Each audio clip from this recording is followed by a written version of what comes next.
오늘 오후에 증거할 하나님의 말씀의 제목은 형통한 요셉, 형통한 사람 요셉, 그러면 더 좋을 것 같은데, 형통한 요셉. 제목을 한번 따봅시다. 형통한 요셉. 누가 형통했어요?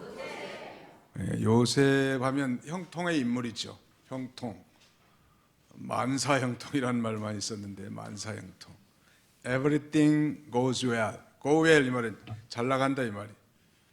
Everything goes well. 만사가 형통하다. 믿음으로 사는 자는 만사형통하겠네. 믿음으로 사는 자는 만사형통하겠네. 찬송가을이 384장에 보면 나의 갈 길 다가도록 후렴구에 만사형통하면 얼마나 좋겠습니까? 주님 안에서. 요셉의 그 형통의 비결을 살펴보고 우리의 생애도 형통한 인생. 형통이라는 건 미국에 가보니까 prosperity라는 단어를 많이 써요. 번영, 형통 이런 말인데 prosperity라는 말을 써서 뭐 prosperity street, 번영로, prosperity 뭐 school, 번영 학교 이런 단어를 많이 쓰더라. 예수를 구주로 믿는 하나님의 자녀들의 인생, 바로 이 형통한 인생이라고 할 수 있는데요. 오늘 2절, 3절, 23절에 보면 여호와께서 요셉과 함께 하심으로 그가 형통하였더라. 그 2절 보세요. 여호와께서 요셉과 함께 하심으로 그가 형통한 자가 되어. 3절에도 그 주인이 여호와께서 그와 함께 하심을 보며 또 여호와께서 그와 범사에 형통하게 하심을 보았더라. 23절 하반절에도 이는 여호와께서 요셉과 함께 하심이라 여호와께서 그를 범사에 형통하게 하셨더라. 형통한 요셉인데 이 형통하게 하셨더라 앞에 전제되는 구절은 여호와께서 요셉과 함께 하심으로 라는 한정사가 붙어 있습니다. 그럼 우리가 형통하려면 누가 함께 해주셔야 돼요? 여호와 하나님이 함께 해주셔야 된다. 하나님이 함께 하심, 임마누엘의 하나님이 되어주셔야 된다. 우리 예배 드릴 때도 마찬가지, 행사할 때도 마찬가지. 하나님이 우리와 함께 계신, 즉 여호와 하나님의 임재가 충만한 그런 예배, 행사, 찬양, 또 가정 섬김 이런 것이 될 때 모든 장소가 다 형통한 장소가 될 줄로 확신합니다. 하나님이 함께 해주신 누구를 함께 해주실까? 어떤 사람을 함께 해주고 이 사람을 함께 해주고 저 사람을 함께 안 해줄까? 아무튼 예수를 자신의 구주로 믿고 하나님을 아버지로 섬기는 하나님의 자녀들은 하나님이 형통하게 해주실 줄 믿습니다.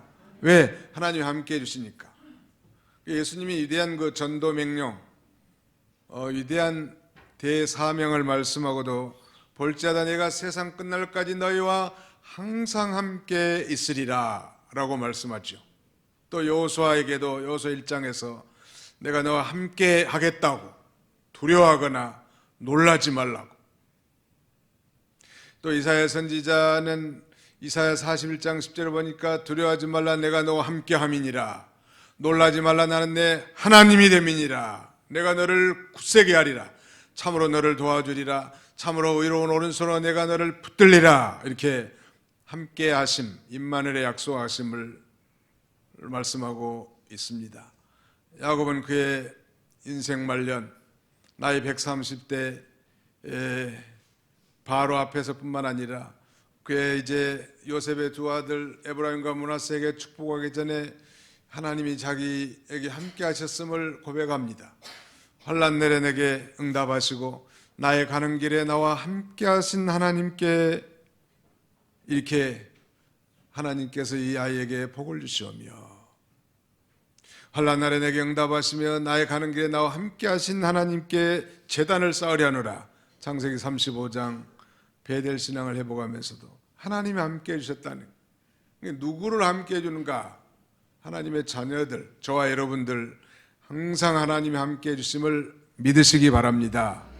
그런데 하나님께서는 죄와 공존하는 걸 원하지 않아요.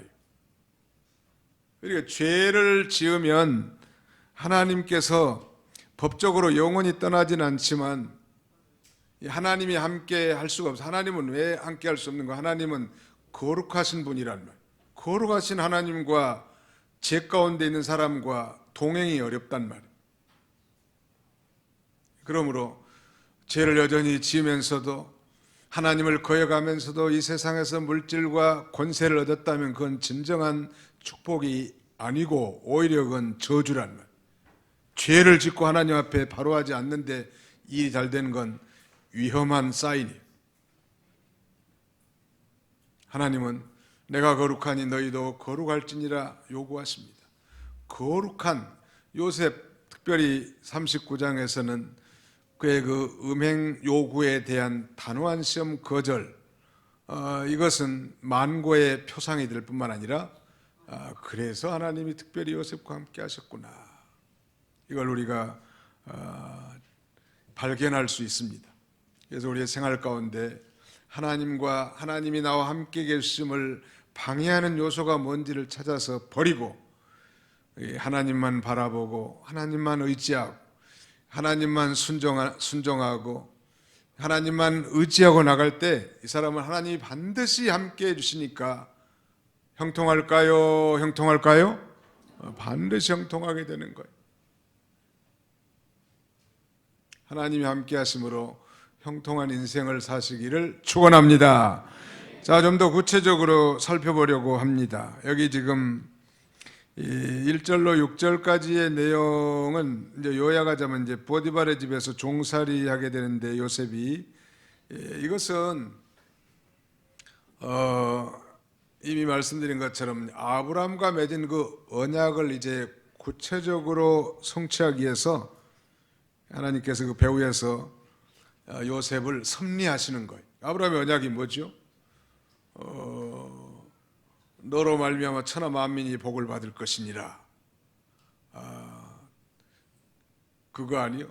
너는 복의 근원이 될 것이니라. 큰 민족을 이루고 복의 근원이 될 것이라고 했는데 또 가나안 땅도 주시고 그런데 하나님께서 이 가나안 땅의 원주민 아모리 족속의 제약이 아직 가능하지 않았기 때문에 가나안 땅을 약속했지만 한 채 땅도 받지 못했고 하나님의 계획은 이제 이스라엘을 저 애굽으로 보내서 큰 민족을 이루고 연단시켜서 430년 후에 이제 해방시키려고 하는 게 하나님의 계획이에요. 우리는 뭐 내일 일도 모르는데 하나님은 430년 후의 일도 다 아시고 계획하고 계시고 그렇게 하셨단 말이에요.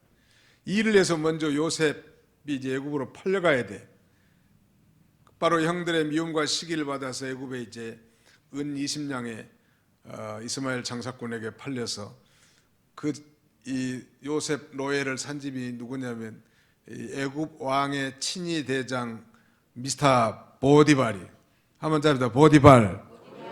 보디가 좀 튼튼한 모양이에요. 보디발 이름이. 보디란 말이 들어가. 요셉을 보니까 저 심부름도 잘하게 생겼고 청명하니까 이 노동판에 가가지고 요셉을 산 모양이에요. 종으로. 그래가지고 이 보디발의 그야말로 가정 총무로 삼습니다. 이 친위 대장, 친위란 말은 왕이나 그 임금에 말하자면 몸을 보호하는 그런 경호원 정도 되니까 친위 중에서도 대장이니까 요새로 말하면 대통령 경호실장이에요. 말하자면 비서실장이 아니고 대통령 경호실장에 해당되는 높은 관직의 사람의 집에 팔려서 종살이가 아니에요. 우연일까요? 섭리일까요? 하나님의 섭리요. 하나님의 섭리. 하나님의 인도하심. 사람이 마음으로 그 길을 계획할지라도 그 걸음을 인도하시는 이는 여호와시니라. 비록 종의 몸으로 고난받아 팔려온 몸이지만 하나님의 방법은 우리가 참 이해할 수 없을 만큼 신기하고 오묘하단 말. 하나님의 방법이 신기하고 오묘한 이런 일이에요. 그래서 요셉을 애굽으로 데려가고 그것도 왕의 최측근 집으로 팔리게 합니다. 그리고 너무 착실하니까 그 보디발도 아는 거. 이 인간이 어떤 인간인데 이 인간이 섬기는 여호와의 신이 이 친구와 틀림없이 함께하기 때문에 모든 일이 잘 되는구나. 뭐 하나 뭐 확인해 볼 필요도 없어. 너무 철두철미하게 잘하니까. 아예 가정 총무로 삼아가지고 그 보디발의 모든 곡식을 다 주관하게 하는 거예요. 한 가지만 금했다고 하잖아요. 이 보디발의 아내만 손대지 말고 나머지 모든 것은 네가 다 이럭저럭 하여라. 그렇게 하는 거예요. 이런 이 놀라운 섭리는 장차 7년 풍년과 7년 흉년 가운데 이제 장차 애굽과 그 근동에 세계적인 대기근이 들었을 때 곡식을 관리하는 법을 보디발의 집에서부터 좀 훈련받게 하시는 거예요. 하나님이 하시는 방법은 희한한 거예요. 우리가 비록 남의 집에 식모살이를 한다든지 파출부를 한다든지 청소를 한다든지 뭐 무슨 일을 한다든지 하나님이 내게 주신 일인 줄 알고 성실하게 열심히 하다 보면 반드시 하나님께서도 좋은 일도 만나게 해주시고 거기서 기쁨과 행복을 찾게도 해주실 줄 믿습니다. 미국 가보니까 그 지금 자비 요양보호사 잡이 많더라고. 대부분 성도들이 뭐 교육 거기 이제 페어팩스 카운티에서 훈련을 받고 그 다음에 자격증을 받은 다음에 이렇게 각 집에 이렇게 가서 보양해 주는데 그분들이 예수 믿는 좋은 믿음이 좋은 분들이니까 가서 또 전도하는 거예요. 할머니 되게 전도하고 교회는 설령 못 나가더라도 복음을 전하는 좋은 기회야죠. 말 안 들으면 기저귀 안 가르쳐 버리니까 말 잘 들어야 될 거 아니에요? 얼마나 잘 들어주겠어요. 그러니까 우리는 뭘 하든지 영혼 구원하는 일, 생명을 구원하는 일에 쓰임 받을 수 있도록 한다면 그거 정말 가치 있는 일이 꼭 뭐 높은 대관 고장만 좋은 것이 아니 어떻게든지 영혼을 구원하고 복음을 전할 수 있는 것이라고 한다면 그건 축복의 자리. 요셉의 위치가 바로 그런 것입니다. 그 다음에 이제 7절로 이제 18절까지 내용은 1차적으로 그 유혹 7절로 12절과 모함 13절로 18절 두 부분은 나눌 수 있는데요. 유혹을 받습니다. 이제 요셉이 얼마나 잘생겼는지 한번 볼까요? 자, 6절을 같이 한번 읽어봅시다. 6절 시작. 주인이 그의 소유를 다 요셉의 손에 이탁하고 자기가 먹는 음식 외에는 간섭하지 아니하였더라. 요셉은 용모가 빼어나고 아름다웠더라. 얼마나 아름다운 거예요? 요셉은 용모가 빼어났다. NIV 번역본에 보니까 well built and handsome 이렇게 되어 있고요. 뉴 킹 제임스 버전은 handsome in form and appearance. 외모나 형태가 아주 뭐 우리 윤 장로님이나 전 장로님 또 김 장로님 같이 등치도 좋고 아주 좀 남자답게 생긴 모양. 그러니까 미스터 보디발의 부인이 유혹을 찾고 하는 거예요. 나와 동침하자. Lie with me. 나와 함께 베드에 눕자는 거예요. 세상에. 자기 신랑이 있으면서 자기 신랑이 아마 좀 출타한 모양이에요 지금. 나는 이 말씀을 보면서 우리 어머니의 교훈이 생각나더라. 우리 어머니가 제가 어려서 자랄 때부터 귀가 닿도록 들은 얘기인데 아들아 여자는 요물이니라. 우리 남자들만 한번 따라합시다. 여자는 목소리가 시원찮아요. 여자는 요물입니다. 누구만 빼고? 자기 아내만 빼고. 우리 남편들에게 다시 한번 물어봐야 돼. 이 세상에서 제일 좋은 아내가 누구일까요? 현재 나와 살고 있는 아내. 자기 아내가 제일 좋은. 나는 아직까지 우리 집사람보다 더 좋은 사람을 만나보지도 못했고 앞으로도 만나볼 기회도 없을 것 같고 그래야 제가 사는 비결이거든. 아무튼 사실이. 아니 하나님이 짝지어 줬으면 제일 좋은 거 줬겠지 시원찮은 거 줬겠어요? 그걸 믿고 사는 거예요. 좀 시원찮아도 하나님이 좋은 거 줬습니다 믿습니다 하고 나가는 거예요. 무식하게. 아니 자기 아내가 시원찮게 보이고 남의 아내가 눈독들여 보인다면 거의 벌써 그게 비정상 아니에요. 그러니까 죄는 바로 거기서부터 싹이 트는 것 같아요. 가정에서 이 부부간에 어떤 관계든 틈이 생기면 마귀가 그 사이로 끼어들어 가지고 그 가정을 해체시키려고 하는 게 마귀의 본 목적이에요. 거룩한 성가정을 이루는 걸 마귀는 원치 않습니다. 오늘 많은 가정들이 파괴되고 심지어는 우리 크리스찬 패밀리들도 분산되는 이런 아픔들이 많이 있는데 비극이요. 근데 요셉으로 하여금 왜 이런 시험을 받게 했을까? 아마 그랬던 것 같아요. 하나님께서 요셉을 더 큰 그릇으로 만들기 위해서 하나님이 시험하신 거예요. 우리 교육자들에게는 세 가지 시험을 잘 이겨야 된다. 옛날에 이병규 목사님 기가 닳도록 가르친 첫째는 물질 시험. 목사가 돼가지고 물질에 얽매여 있으면 자격이 없다는 거. 두 번째는 이성 시험. 이성 시험을 통과하지 못하면 실패한다는 거. 세 번째는 명예 영광 시험. 명예 영광, 어떤 무슨 이 어깨에 완장을 다는 거나 어떤 칭호를 얻는 거, 이런 것의 매력을 느끼면 하나님의 종으로서 온전케 될 수 없다는 거. 목회자만 그럴까요? 오늘날 이 많은 사람들이 다 이 세 가지 시험에 실제로 넘어가는 거예요. 교회 세습 이런 것도 사실은 명예 영광주의라고 말할 수 있어요. 물질에 대한 욕심도 포함됐지만 모든 욕심을 다 버리는 거예요. 그저 하루 하나님 맡긴 일 잘 감당하면 감사합니다. 또 생명을 연장시켜서 또 하루 더 연장시켜주면 감사합니다 하고 자기 소임만 감당할 뿐이지, 또 자기가 천국 갈 때 뭘 가지고 가? 아무것도 가져갈 거 없잖아요. 물질 시험, 이성 시험, 명예 영광 시험, 이걸 통과해야 훌륭한 리더가 될 수 있겠기에 아마 미리서 요셉 객지에서 온 준수한 청년이니까, 더구나 자기 집 몸종이나 다름없는 집의 종 아니요.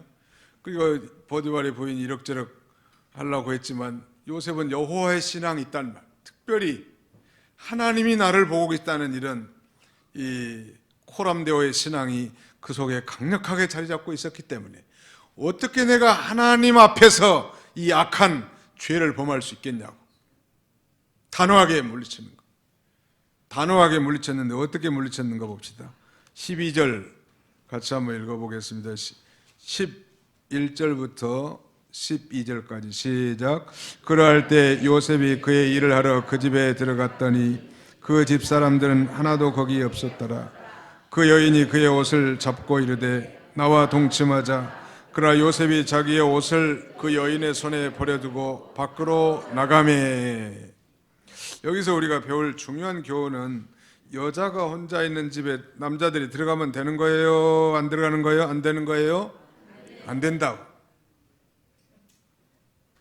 자기는 고개라고 품이 있고 인격이 있다 할지라도 마귀라는 존재가 언제나 따라다니는 줄 알고, 그래도 우리 목회학 시간에 배울 때에도 여자 성도하고 상담할 때는 사모님을 대동한다든지 아니면은 문을 반드시 열어놓고 상담하거라, 그런 원칙이 있어요. 그건 목사님이 좀 거룩하게 살라고 결단했겠습니까만은 마귀란 녀석은 어떻게든지 우리를 넘어뜨리려고 한다는, 어떻게든지. 그래서 죄 짓게 만드는 게 마귀가. 이런 그 마귀의 실존을 언제나 인식하고 우리가 거룩한 삶을 추구해야 되는데, 요셉이 어떻게 물리쳤는가 보면 12절에 그 여인이 그 옷을 잡는다. 무서운 여자예요 지금. 옷을 잡고 이르되 나와 동침하자. 보통 여자는 아닌 것 같아요. 그러니까 요셉이 어떻게 했어요? 요셉이 자기의 옷을 그 여인의 손에 버려두고 밖으로 어떻게 했어요? 나갔다. 영어 성경에는 이렇게 되어 있습니다. 그의 옷을 놔두고 그녀의 손에 그의 옷을 놔두고 도망쳐서 바깥으로 달려갔다 이렇게 돼 있어요. 우리 성경에서 마귀를 대적하라고 마귀와 싸우라고 이렇게 가르치지만 두 가지 죄에 대해서는 피하라고 가르칩니다. 첫째는 우상숭배를 피하라. 성경은 이렇게 써 있어요. 그러니까 조상신 제사상 절하려고 할 때 그 자리에 있으면 자기도 모르게 동참하게 되기가 쉽기 때문에 그런 자리 피하라는.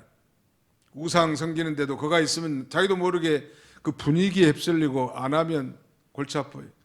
남한 사람들이 북한에 전에 종종 댕기다가 김일성 동상 앞에 일동 묵념, 그러니까 자기도 모르게 고개를 팍 숙이는 거예요. 안 숙인 사람도 있었겠지만 대부분 다 숙인다니. 그럼 김일성이를 참배하는 거 아니에요? 그렇게 되면. 그러니까 아예 안 가는 게 좋아. 또 그 코스, 반드시 그 코스를 지나게 한다고 하는데 그 코스를 간다면 아예 호텔에 머무르든지. 아무튼 이 우상숭배 죄를 피하라고, 또 다른 성경에는 음행을 피하라 그랬습니다. 이것도 피해야만 이길 수 있는 두 가지 죄는 우상숭배와 무엇이다? 음행죄를 반드시 피해야 된다는.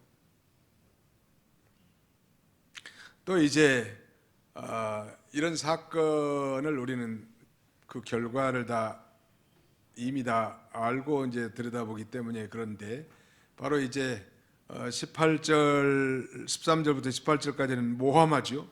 아니 그 미세스 보디발이 지금 요셉을 유혹해가지고 요셉이 자기 옷을 그녀의 손에 놔두고 도망갔는데 이 여자는 자기 남편한테 어떻게 얘기한 거예요?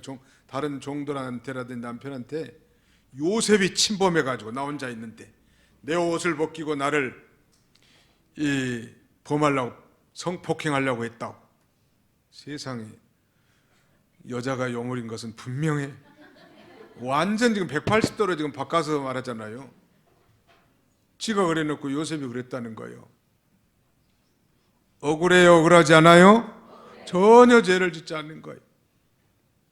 요새 그 화성 연쇄 살인 사건의 진범 이춘재라는 사람이 밝혀졌다고 하는데, 8차 사건에 그 실제로 이춘재가 다 자기가 범했다고 하는데 엉뚱한 사람이 잡혀들어가지고 감옥에서 20년간 옥살이 했다는 거 아니에요. 이거 그 청춘을 어떻게 돌려줄 거예요? 지금 정부에서 돈은 줄 수 있겠지만 말이에요. 얼마나 강제 자백을 받아가지고 얼마나 그 억울할까. 예수를 믿는다면 요셉처럼 참기라도 하겠는데 하나님이 보상해 주리라고 믿고, 또 감사한 것은 이 죄가 밝혀졌다는 것에 대해서 감사하고 하나님이 살아계심을. 옛날에 사형제도가 있으면 벌써 모가지가 날아갔을 건데 사형제도는 있지만 실시를 않기 때문에 지금 범인을 찾은 거예요. 지금 단번에 죽이기는 너무 아깝죠. 어떻게 보면 그 수많은 사람을 성폭행하고 살인죄를 보면 그야말로 흉악범 아니에요. 근데 엉뚱하게 옥살이하고 있었던 사람이야말로 억울할 텐데, 오늘 요셉도 굉장히 억울할 것 같아요. 근데 자기 부인이 그랬다는데 남편이 또 듣는 순간 얼마나 화가 치밀겠어요. 이거 착실한 줄 알았더니 뭐라고 하지 그걸? 뭘로 뭘 깐다? 아는 사람들이 없네. 손발이 맞아야 장사를 해먹자. 호박씨로? 호박씨 깐다? 아무튼 네. 아무튼 여기 요셉이 준수하고 착실하고, 그래서 내가 가정 총무까지 삼아서 모든 집안일 다 맡겼는데 요게 내 아내를 건드려? 이런 못된 놈! 하면서 왕의 제수들을 가둬놓은 감방 유치장에다 집어넣어 버린 거예요. 자기 부인의 탄원 때문에. 근데 저는 개인적으로 어떤 생각을 해보냐면, 자기 남편이 평소에 자기 부인의 소행을 좀 몰랐을까? 이 부인이 행실이 좀 굳다는 것을 남편이 좀 어느 정도는 알았을 것 같아요. 그래도 당장 뭐 증거물 있잖아요. 요셉의 옷이 있고 그렇게 간절하게 연기를 하는데 안 넘어갈 남자가 어디가 있냐. 감옥에 들어갔는데 놀랍게도 이 요셉이 가는 곳마다 형통한 역사가 나타나는 거예요. 왜? 누가 요셉과 함께 해주심으로? 하나님 요셉과 함께 해주시기 때문에. 제 생각에는 이제 간수가 물어봤을 것 같아요. 요셉, 당신은 왜 감옥에 들어왔나? 예, 사실은 제가 이런 모함을 쓰고 전혀 제가 그런 행동도 하지 않은데 이런 모함을 쓰고 감옥에 들어왔습니다. 아마 간수에게 분명히 얘기했을 것 같아요. 또 간수장도 들었을 것 같고. 가만히 보니까 요셉이 절대 그런 분이, 그런 청년이 아니란 말이에요. 아, 이건 틀림없이 보디발의 아내가 모함을 끼쳤구나. 그것도 다 들었을 것 같아, 제 생각에. 처음에 물어봤을 거 아니에요. 왜 들어왔는지. 사실대로 얘기했을 거고, 요셉이 뭐 거짓말 이렇게 하진 않았을 거. 그리고 신뢰하고 그에게 이 감옥에, 왕의 제수들 감옥에 있는 모든 사물을 소위 이 요셉에게 다 맡겨서 요셉으로 하여금 그 일을 처리하게 만드는, 그야말로 감옥 총무가 되는 거예요. 아무튼 가는 곳마다 총무예요. 모든 일, 그리고 하나님이 함께 하심으로 모든 것이 다 형통하게 된 것입니다. 또 여기에 대해서도 우리가 다 짐작하건대 하나님께서 이제 장차 요셉이 대제국 이집트에 말하자면 총리가 되기 전에 이제 왕의 가장 측근들을 거기서 만나죠. 술 맡은 간원장과 떡 굽는 그 간원장을 만나고 왕궁에 대한 법도를 배우게 해서 장차 대제국 이집트를 다스리고 통치할 수 있는 능력을 키우게 하는, 감옥이라는 건 참 구덩이 같은 그 감옥은 우리 그리스도인들에게도 큰 훈련과 연단의 장소예요. 그러니까 우리가 몸이 많이 아프거나 인생에 힘든 이 굴곡진 외길을 걷는다 할지라도 낙심하지 마십시오. 하나님이 함께 하시고 거기서 우리를 낮추시고 시험하사 마침내 하나님이 복을 주실 줄로 믿습니다. 그 감옥 안에서도 나같이 억울한 죄인들도 감옥에 들어올 수 있겠구나. 그러면 장차 자기가 높은 직위에 있을 때 백성들을 향한 올바른 판단, 올바른 신원을 할 수 있는 그런 능력이 배양되는. 김대중 대통령이 세상을 떠난 지가 꽤 됐는데 이분이 살아있을 때는 그냥 뭐 빨갱이다 뭐 욕도 많이 얻어먹었고 우파 쪽에서 비난도 많이 했는데 그분이 죽은 다음에 그분을 존경하고 그분의 가르침과 통치 철학을 칭찬하는 분들이 더 많이 생긴 것 같아요. 그런데 그분의 그 실력, 그분은 아주 뭐 독실한 천주교 신자지요. 자기 부인은 개신교 신자지만, 근데 사실 이 박정희 대통령의 정적으로서 수많은 죽음의 위험을 넘기고 오랜 그 감옥 생활에서 연단을 많이 받은 것 같아요. 그래서 자기를 비우고 국가를 위해서 살고자 하는 그런 비전을 좀 가지고 철학이 있는 사람이 그 사람. 다 좋은 건 아니에요. 그러나 분명한 것은 이 감옥에서 그렇게 대통령 훈련을 받게 하지 않았는. 어떻게 보면 김대중 대통령은 박정희 대통령이 만들어준 대통령이라고 해도 과언이 아니죠. 남아공의 소위 넬슨 만델라라고 하는 노벨 평화상 수상자도 마찬가지. 감옥에서 무려 백인들의 압제를 받고 27년 동안 감옥살이를 했지만은 그는 아프리카 민족 전선을 구축하고 그 다음에는 해방 운동을 한 그런 혐의로 감옥 생활을 오래 했지만 나와서 보복하지 않고 모두 백성들 다 포용하고 훌륭한 대통령으로서 생애를 마감했기 때문에 국제사회에서 칭송을 받는 것 같습니다. 감옥이 그러니까 꼭 나쁜 것만도 아닌 것 같아요. 이춘재 대신에 한 20년 받은 사람도 그래서 인생을 좀 배우지 않았겠는가. 인생을.